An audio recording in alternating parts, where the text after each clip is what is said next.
Baik,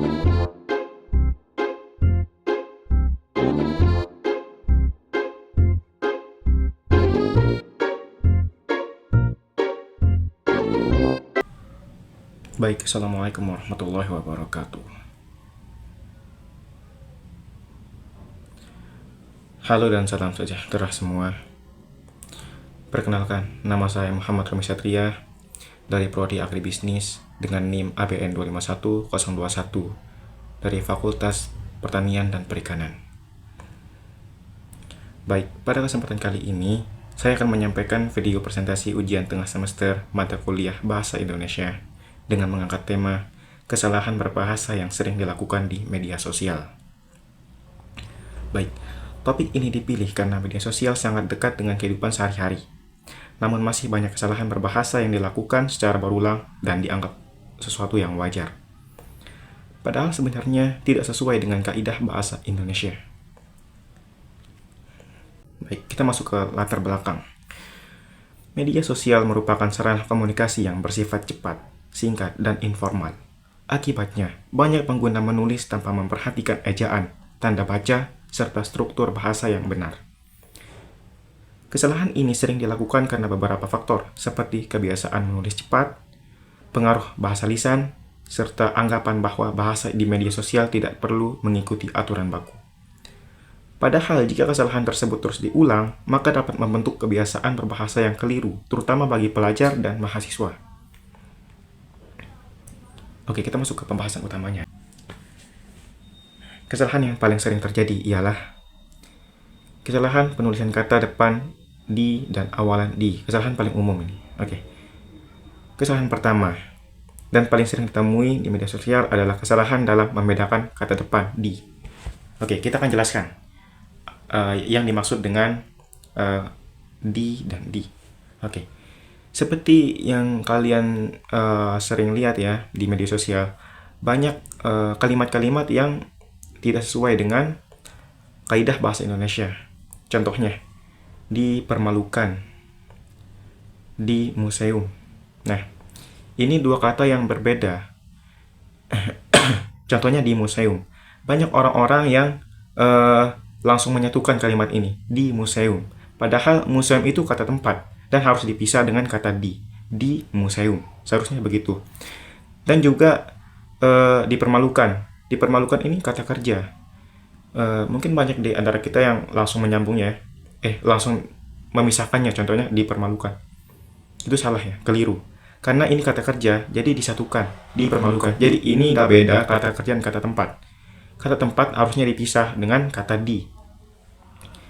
Dan kata kerja harusnya digabung dengan kata di.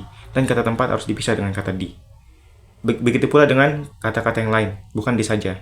Contohnya, kemana.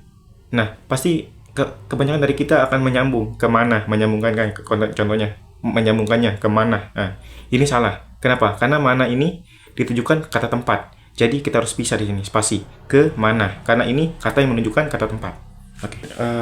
Kesalahan kedua ya, ini yang tadi masih ada kaitannya dengan contoh satu ya. Jadi kita masuk ke contoh dua sekarang.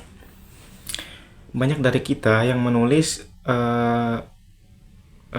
kalimat dengan kata yang salah ya, bukan kata kapital, bukan huruf kapital.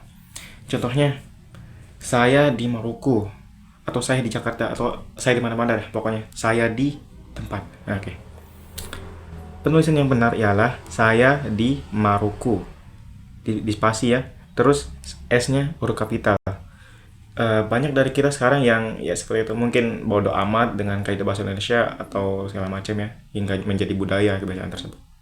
Kalimat yang sering kita jumpai di media sosial dan sangat masalah yang berakar ya. Maksudnya berakar di sini masalah dari zaman dulu ya.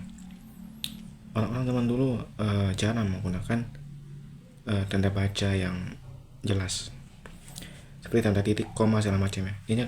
Intinya mereka secara tidak langsung menggunakan bahasa robot ya, bahasa yang sulit dipahami oleh manusia. Contohnya, aku sakit karena itu aku tidak bisa ikut bermain bola dengan kalian. Sebuah kalimat sih, ini kalimat robot ya, karena tidak memiliki tanda baca karena tidak memiliki tanda baca. Contohnya titik dan koma. Seharusnya aku sakit, tanda koma. Maka dari itu, koma, aku tidak bisa ikut bermain bola bersama kalian. Oke, seperti ini. Titik. Karena ini kalimat akhir ya, titik. Kesimpulan yang kita bisa tarik dari pembahasan tadi ialah kita memang sudah hidup di dunia yang modern, dunia yang canggih, dengan kalimat yang sangat-sangat mudah dipahami, bahasa gaul istilahnya. Bahkan ya menurut Gen Z sekarang tidak perlu tanda baca karena mereka sudah connect. Contohnya mereka tidak perlu menggunakan tanda koma karena ya tanda titik segala macam karena mereka sudah terbiasa ya, contohnya ada budaya. Jadi mereka tidak memerlukan tanda baca yang memang harus digunakan. Maka dari itu kita seharusnya sebagai Gen Z ya, sebagai generasi akhir harus inilah, kalian tahu kita memiliki warisan dan kaidah bahasa Indonesia juga ini adalah warisan turun temurun dari ya nenek moyang kita yang harus kita jaga dan kita budayakan seperti itu.